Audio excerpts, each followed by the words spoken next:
I really enjoy how we've sort of changed the series and just a little bit recently, but it is time for a weekly episode of the best team in Madden. We're going to show you guys an update on the team.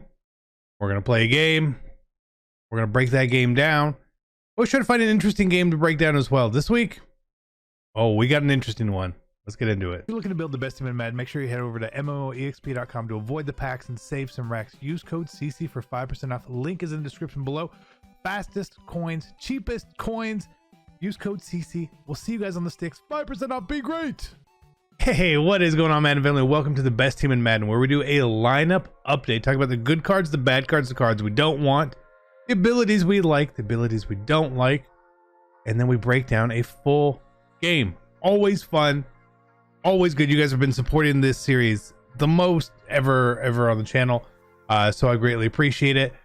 So make sure you hit the like if you enjoyed the video, you learn anything from it, and make sure you are subscribed to come back again for next week's episode. We also have our pinned comment. Go check that all out. Discord, Underdog Fantasy link, all that, and let's go take a look. So Reggie Nelson was the card that we wanted to get this weekend, and because of time constraints, I don't have him up to this point. There's a lot going on, football, all sorts of stuff. We don't have him, okay? We'll get him, and I'll let you guys know, but we don't have him, all right? Otherwise, the team is fairly similar this week. Truly not a lot of changes, you know. I tried Randall Cunningham out. I thought he was okay, but from an AP situation, I didn't really want to make the change right now, especially Zero Chill's right around the corner. There may be another quarterback we want to get at that point, so we're playing it by ear. What do I want to do? Well, I don't know what I want to do, but we will indeed figure out. Offensive line is obviously set. Kyle Pitts. There's an interesting thing about Kyle Pitts, and I'm not sure if it's the patch or it's now Pitts, and maybe I should try Gronk back again. Pitts is obviously a great card. Jermichael Finley just came out, very similar card. But one thing I've noticed with him is he, like, if I block him, he gives up a lot of stuff. So that's that. Obviously Keyshawn, Brandon Marshall, Robbie Anderson staying there. Bo Jackson, halfback one. Roger Craig, we petitioned to get him his fullback spot, and that indeed did happen. So we can put him there. Again, Dan Marino, Michael Vick. Nothing too crazy there. Again, it's a half Jets, half Raiders team. Our abilities also did not change this week at all. If we were to change quarterbacks, we'd have to change our abilities drastically. So we'd have to figure that out. But still using all day in our tackles. Deep out elite. Backfield mismatch. I still have armbar on Bo. I really don't think I should have that on him. We'll take it off going forward. It just doesn't really do enough. I could find an AP, someone to put an AP on for sure. But otherwise, offense is moving, right? The biggest downfall I noticed this week were the sheds. Is it a patch thing? I don't know. Maybe it is a patch thing, but I'm not going to harp on it too much.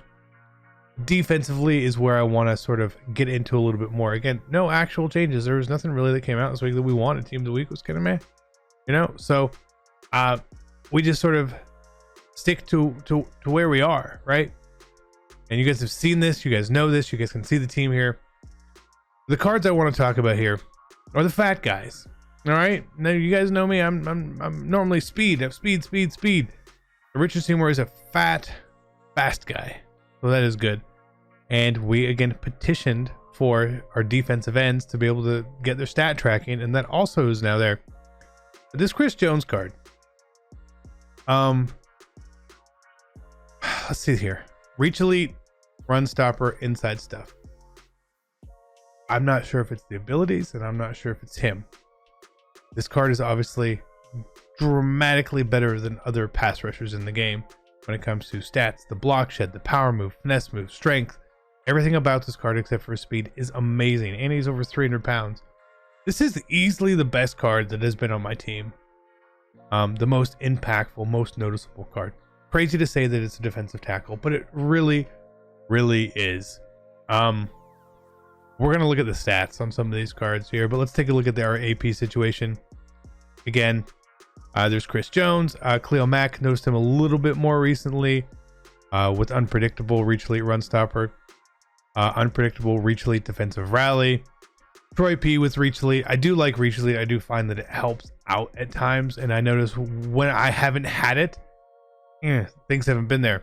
Now Diablo is who we're gonna replace Reggie Nelson, so it's Diablo is still one of my favorite cards and one of my favorite cards of the year, honestly. He's huge, right? But he's getting to be really slow. Trying to chase people with a 94 speed player is really difficult.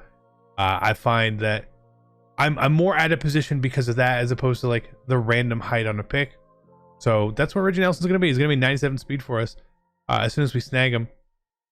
Specialist right here. Again, no real changes. Everything you know. But let's look at the stats on these cards. Because again, a lot of times words can hold weight. But seeing it will hold a lot more weight too. So Kyle Pitts. What did we say about him? Said, I feel like he gives up a lot of sacks. Unfortunately, we can't really see those stats in here. Again, we don't pass him the ball a lot. His broken tackles are a lot lower than Gronk's, Jared Cook's even. So there's a couple things wrong with that card, in my opinion. But Chris Jones, this is a card we want to look at. Again, for some reason, his game stats, they have him as 535 games played. I have no idea why. 970 downs. It's weird. But look at these numbers on this card. This is just about 30 games. 30 games at defensive tackle. Okay? Maybe a little more. Probably a little more. 25 sacks. And look at all of those tackles. He is everywhere. Everywhere. It's crazy. Maybe you guys call me crazy. Everywhere. And since we have stats on other cards now, we can take a look at Richard Seymour. Again, fat guy fast. Like this card. And again, he's played in more games for us. Less sacks, but he does have a couple diving picks, some forced fumbles and all that. Again, I still like this card. His impact isn't always there, but when it is there, it is very clutch. And let's talk about another card here. A card that's not even on our team anymore, but a card that we fell in love with. Absolutely fell in love with. There's a right end. He's a right end. Okay. It was KGB, right? I kept my KGB power up. I did. Game stats here. 38 games there, 95 here. Again, I don't remember how accurate this is from when he was in the lineup, when he wasn't in the lineup. And what's not here, but again, look at these numbers on this card. It's 40 sacks here. Pass deflection, forced fumbles, fumble touch. Like, I felt like this card played insanely good. And again, I don't think that those games played numbers are right, because there was probably a while there where we just had him in the lineup, right? Not playing maybe his depth, because we look at someone like John Abraham, again, who's also been in the lineup a long time. Similar numbers. I feel like these two cards were some of our best pass rushers of the year. Now we have the stats, and now we can really track them and do some other stuff to figure out how that is going to work. But let's roll into this game. This game is an interesting one. This opponent is someone I've never played before. I had no idea who he was. Goes along with our theme of don't underestimate your opponents. And his scheme was very unique. He was running pistol. He was trying to run triple option. He was passing out of it. Very interesting scheme. Haven't really played against it, to be honest. And he's got a good team. I think everyone's got a pretty good team up to this point as well. So we'll fast forward through some of this just to get going here. He does get the ball first, so he's gonna come out in this like pistol week where he's running some play action passes, but he really stuck with his formation well. And what made it work was because he stuck with it. When he ventured out of, I guess, his comfort zone, like he's doing here, and I didn't know that it was his comfort zone. Different things happen, right? Again, he's looking, and he just kind of gets, it's a bad play. It was a PA deep outs, I think it was. So I see that, and I'll be honest, what goes back to the last video, that instantly makes me like discredit you. It's such a body play But it is what it is, right? Cool. Fight. We'll fight on. So again here, like we got the early stop, and anytime we get the early stop, if we can get 7, I always feel supremely confident, especially when it was kind of a bad play, and then we run the ball here. This is one of my better weird runs of the year as we go in and we take the lead. 7-0. Again, cool, right? So we haven't seen much. Like, he left the flat open. A lot of people leave the flat open. We had an uncommon run that is normally not a touchdown run by any stretch. So we're up 7. He made one bad pass. He got sacked. I don't know if he panicked or whatnot. So where we are in the game right now isn't really indicative of either of us, talent-wise, skill-wise, whatever it may be. It just happened to be so swayed so quickly. Again, you can lose these games really, really quickly by making a bad pass here or there, a bad play call even, right? Sometimes you don't have to make a bad pass. Sometimes it just be a really poor play call. But so I still don't really know what to expect here. As I'm recording this, I was thinking, man, I hope he doesn't quit like super fast. Because again, I'm trying to get gameplay out of this, right? So he actually runs a triple option there. Like, okay, well, we're gonna have to learn how to stop this run. I don't know if we saw it happen in the MCS tournament and all that. So I don't know, maybe he's trying it from here or he's not trying it from here. But again, I was expecting something there. And again, real good patience on the pass. Patient, doesn't rush anything. Waits. Everything clears the zone. It works out pretty well, right? And so it was kind of at this point I was like, all right, that was a really good play call. Oh, okay, all right, maybe we got something in here. And then again, he hits us with something else, a corner route at this point.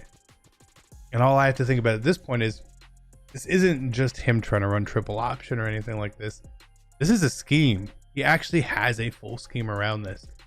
We've now seen 3 different plays from one formation. He's sticking with it. He knows what he wants to do. These little wheel routes they can be really tough.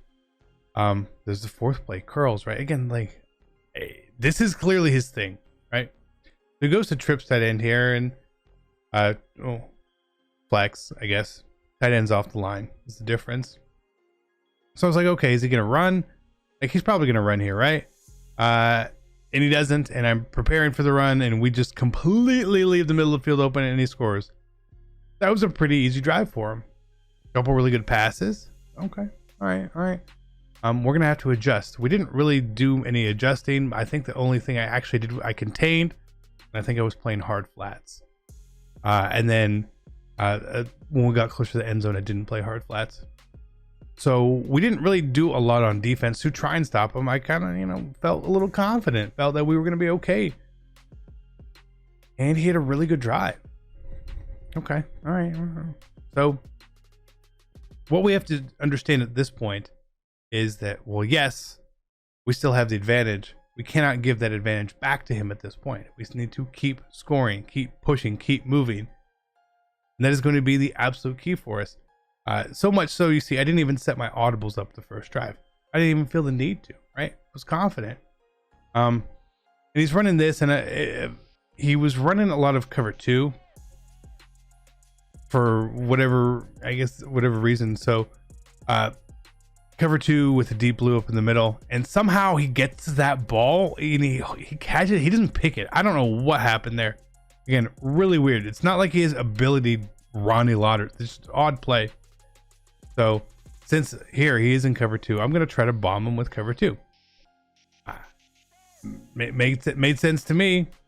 So we're going to throw it up, and we do have like deep out elite on there. So I don't mind throwing the ball up into a little bit of coverage there, especially down or up the possession. So since he's in cover 2, I'm like, okay, I feel like I'm trying to do way too much at this point. So let me just go run verticals. Verticals beats cover 2 very well generally. It's exactly what it works. Again, a lot of these times we're going to do flat checks, right? And what I mean by flat checks is by checking the depth of his flat zones.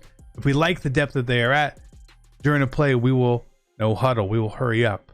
because we can see that we can take advantage of that. Now here we don't no huddle, but we're trying something else here. And I guess we could have thrown Y there. We were trying to see if we could bomb him again. It's not really there. It's not really coming open.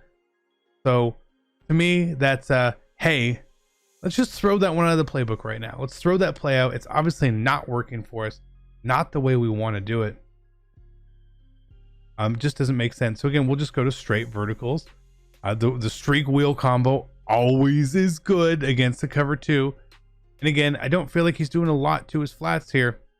So I have no problem. And it's not even flat checks, or like I said, a lot of the times it's when you'd hurry up because you liked what it is. We get the touchdown there. But it's the same point where even if we don't hurry up, as soon as, like, I pick my plays really quickly, and if they pick their play really quickly as well, I assume they did not change their flat zone settings, because people aren't that fast at it. So it gives me an idea, and that's why we went straight back to verticals there, as you saw. Again, so let's like use this as an example here. So we threw the play, right? We don't hurry up, but I call my play and he's instantly out. So I know instantly his zone drops are probably exactly the same. And what are they? They are exactly the same, right? So a little lesson there. We go up 14-7, but now he's going to get the ball back. And as he's going to get the ball back, what we need to really make sure we do here is worry about the pass more, because I don't feel like the run's really going to crush us. So there are two things that we need to watch out for in this scheme that he has here. One, the wheel routes and stuff out of the backfield, and two, that corner route, right? So making a decision here to change up now. So now we're coming out not just stock cover 3, we're coming out with a blitzer out here. Again, to me, maybe if we can get that pressure, he's not going to be able to get the corner out off, and then we can play hard flats. So again, trying to play a little bit of chess here by bringing more people, by pressing and doing all this. Let's change things up just a little bit here. And he streaks us there, the PA option pass. Okay, right. And again, a good read. He saw our users, like that call was totally intentional. Everything about that was intentional. So he hits us with that. And I tell you what, it's a good play call, and it's something we need to remember here. And it triple options us for a touchdown. Again, I don't know. I haven't really played against this, and I wasn't just gonna be run committing him. So I wanted to. I don't know. I wanted to play. I wanted to learn exactly what's going on. So we go to the next drive, and we try the same run. I mean, we scored last time we ran the ball. Let's try it again. Let's see. Is it still there? Was it a bad defense? No, it was probably just a little bit of luck. So again, we're gonna make things work, and I miss reads here for sure, but this is. I know people are going to think that was a bad read.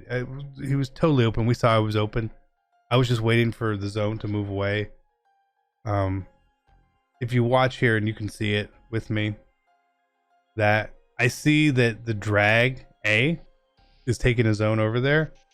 And as soon as that guy stops and he just runs completely away, that's where, like, I'm running away. But I know that if I'm running away, a lot of the defenders are all on me, and the defenders aren't on where we're trying to throw. So I just hit one of the two buttons. I didn't care who it was, right? For him to get the ball there and make sure that he could, be open, catch the ball. We didn't have to throw it away. Didn't have to waste it down. All right. So as we head into 2-minute warning and all that, we have to really make sure.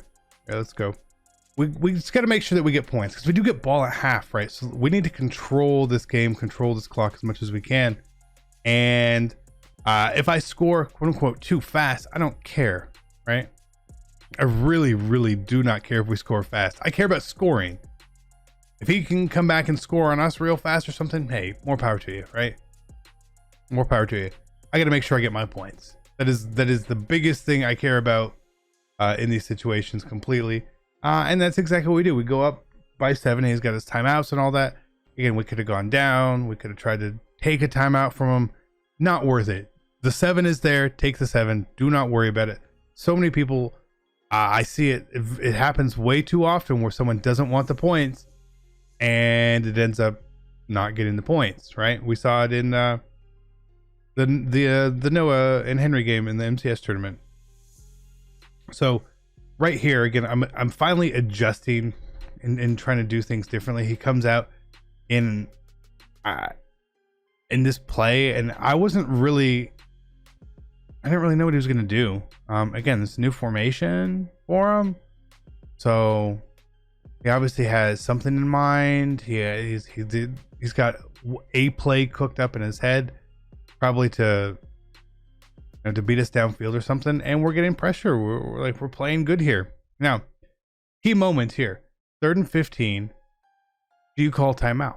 Well, I decided not to call timeout. And the main reason I don't call timeout is, well, if he clocks himself down and he makes a pass, it's going to be really, really hard for him to get 7. It's going to make it hard for me to get 7 as well. But it's going to make it really, really difficult for him if he starts clocking himself out. But we get the pressure, we get the stop, now we'll call the timeout, right? Sure, the extra time would have been really nice to have, but I was, hedging my bet there, making sure that we're not giving him an extra 20, 25 seconds potentially. I don't need the time. I'm fine, and here did he go for this? I don't remember him going for this. Whatever. Guess he is. So again, what was in my head and all that. So he's got this pass, and I'm like, oh no, he's gonna catch this. And he catches it. PAD pouts. He catches it on us there. We actually defended this what I thought was pretty well. We had him manned up. The zones got sucked down, and I'm pretty sure I tried to go for the SWAT. It did. You can see me click on and just get out of reach. So I thought we defended that okay. And at this point, it makes our decision of not calling that timeout for him look even smarter. It's exponentially harder for him now to get 7. Maybe he gets 3. I don't know what he gets. I don't remember. But we weren't going to be giving that up there. And again, you can just tell these little tiny things. Is this a smart player? Yes. He's drawn up the right plays that he wants to run to beat us deep. He's making sure he gets out of bounds. He's throwing short. He's throwing the wheel routes. He's doing all sorts of really, really smart things. And a little curl there. What? What? I'm not ready for that at all. So here we're going to adjust our zone drops again and try to go into hopefully a better coverage here. Now, a couple things to mention on this play. One, the way we have our coverage set up is very important because we're trying to run double maples. We have our contains out there so the quarterback can't scramble. But last time we gave him the middle of the field, right? We really gave him the middle of the field last time he got down here. So instead of using someone else, I'm using the safety in this play, right? Now I am playing cover 4, so there is a potential hole there. And this is what I'm watching. You see me running down to the middle of the end zone first to see what is going on there. Is there a route coming over here, right? Once I don't see anything, all I can see is Kyle Pitts. Man, he's going to be open. And he is open. So we run back over.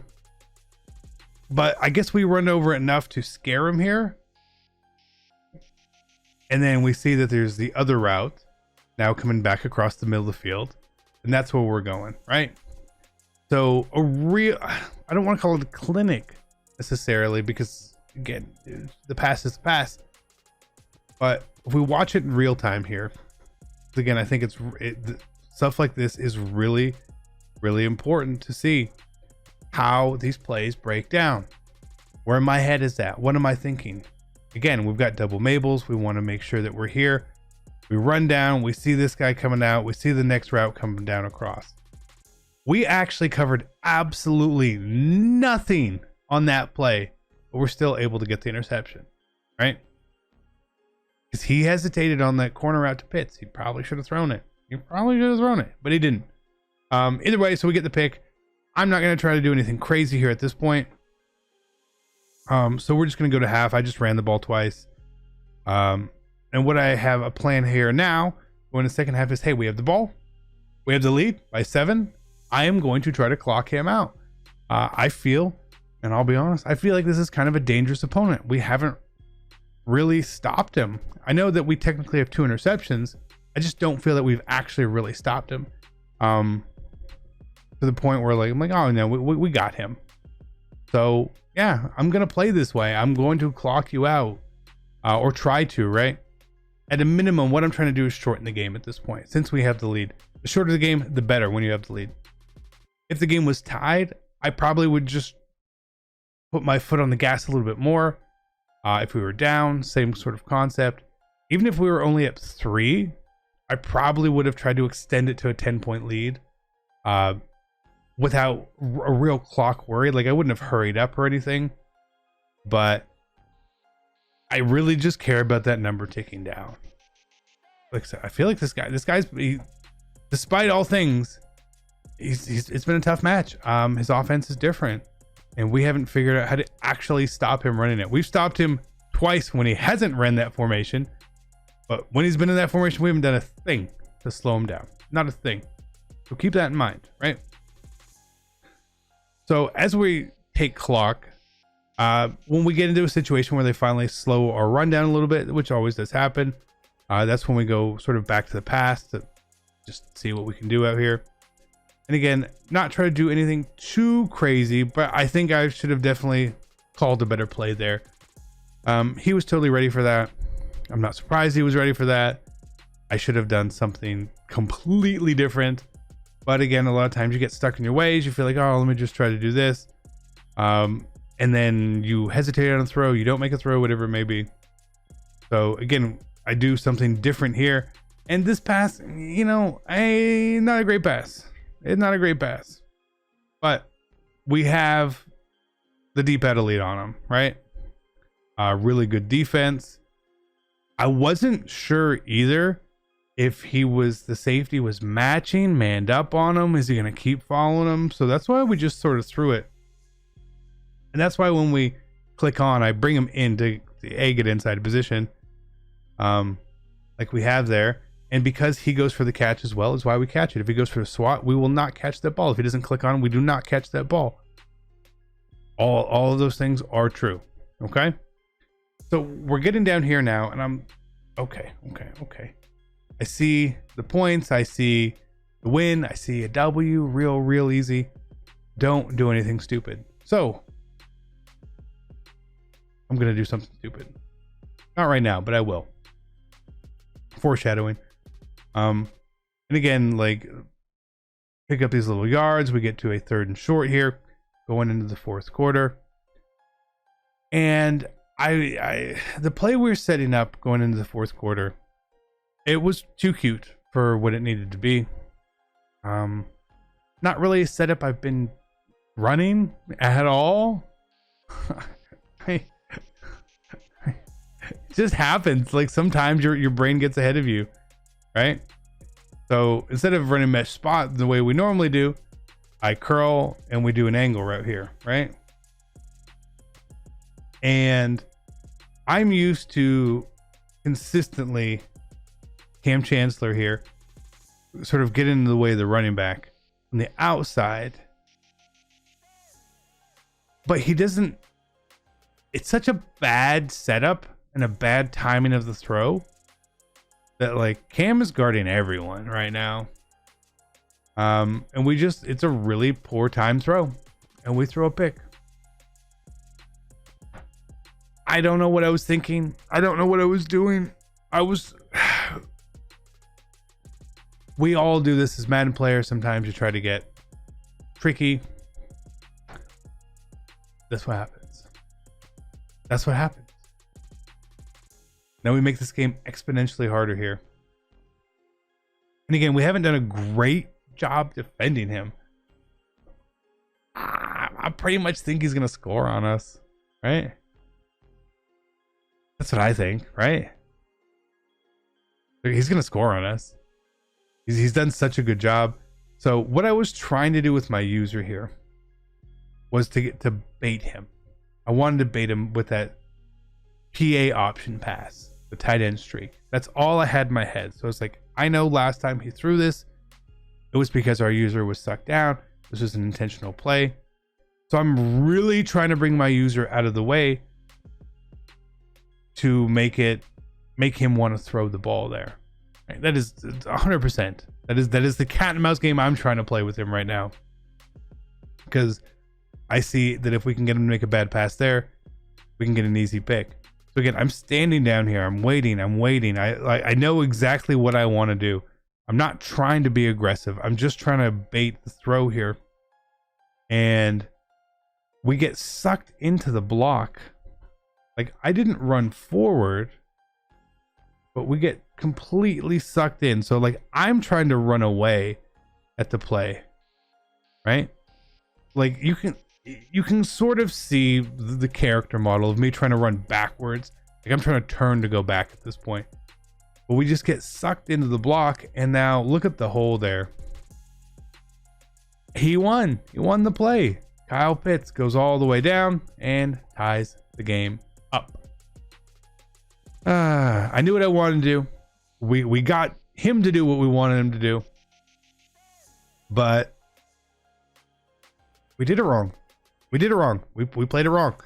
But at least it's tied and we get the ball. So we've been in worse situations for sure. So again, at this point, you have the concept of, do you try to score really quickly? Do you try to clock him out? Or what do you really want to do here? So I'm not really passive. So I'm going to try to go downfield. And the main reason is I want to secure my points since the game is tied. If I can get into field goal range, then we can really make a decision. I can't start clocking someone from my own 25-yard line. This is a bad idea. This is a bad decision. It's not going to work out well for me most of the time. Let's get down there and let's clock out, because it doesn't take a lot to clock someone out at all, right? So again, we're basically field goal range at this point. So I'm not going to do anything real crazy, real dumb. Again, let's just go to the 2-minute warning here at least. I don't need anything crazy to happen for me. I just need to make this work. I just need to get to this point, be ready, and see if we can get a first down here, because he still has his timeout, so he can still fully stop us here. So we're gonna set up the plays that we like, and a little bit of different there, but again, he leaves us a wide open pass, and so I'm gonna take it. I'm gonna secure my points. Now we have a 0% chance of clocking him out now. All his timeouts are there. So again, very similar to what we did at the end of the first half. I'm just going to play my game. If I score, I score. If I don't score, I don't score. I don't care. I do not care. We're going to make this work. We're going to get down there. We're going to put our 7 in the end zone and take the actual lead. So again, we saved the actual bubble part of the play. Until now, crucial moment. We're not showing you our best hand, our best version of our plays. We're really being patient, and it pays off there for us as well, because you got, imagine he was going to run command or do something there. So it works. So now we are up 7, but he has 2 timeouts, right? Game not over.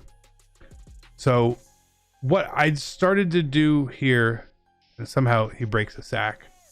I adjusted differently, right? For the most part, we had just been adjusting our zone drops. And now I'm using double zone drops on this. We're going to be double enabling on the tight end side to cover up the corner route, to cover up the flat route. So then I just have to worry more about the left flat or the seam area, basically, right? So again, we have our new assignment that we have to do here, but I'm not going to let him beat us on certain things here, right? Like you can see, I'm not trying to do too much here, but he does get that little flat road open there, and you can catch it all you want, as long as you catch it in bounds. As long as you don't get out of bounds, take the clock. The clock is not his friend at all.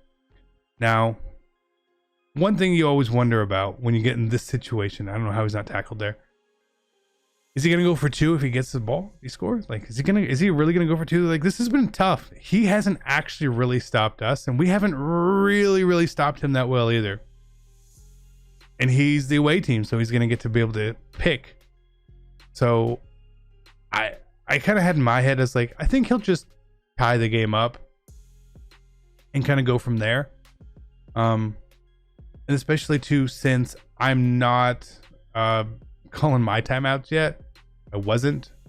He calls a timeout there again. I'm like, do I start calling timeouts to save clock? I'm like, no, I'm not giving him any extra clock. I want to make him sweat. I want to make him work for this. So that's exactly what we're trying to do here. And again, he's making really good plays to get shallow, get out of bounds, save time.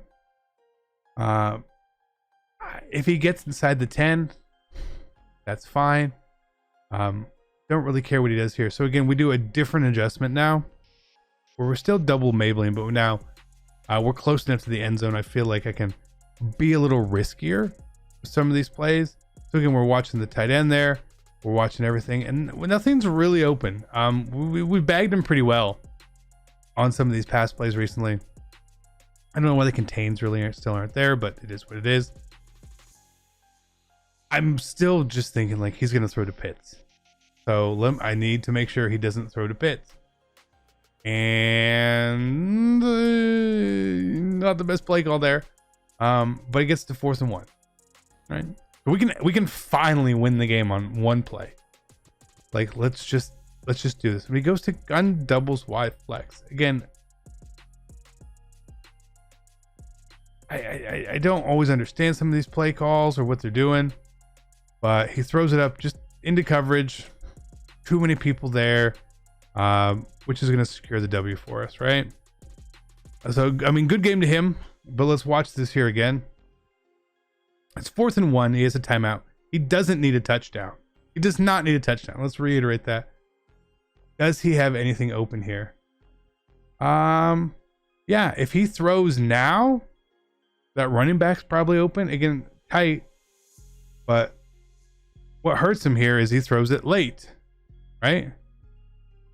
Again, just a poor timing on the throw. A better timing to the running back. He picks up the first down. But he throws it there. We have everybody around, and thank God nobody catches it. But it was an incredibly fun game. A little frustrating trying to defend him, but I always welcome the challenge of new offenses, defenses trying to figure this all out. And we didn't over adjust early on. We sort of saved our best adjustments for later on as well. And I think sometimes that's really key. When you're playing a really good player, maybe you want to have that key adjustment and throw that out there really early to take the lead or something. But since we already done that, I didn't really feel the need to go too crazy on defense and just hopefully he gives us the ball back. And it didn't happen. So we had to make it work. So love you guys. Hope you enjoyed it. Hope you learned something. I'm out. Peace.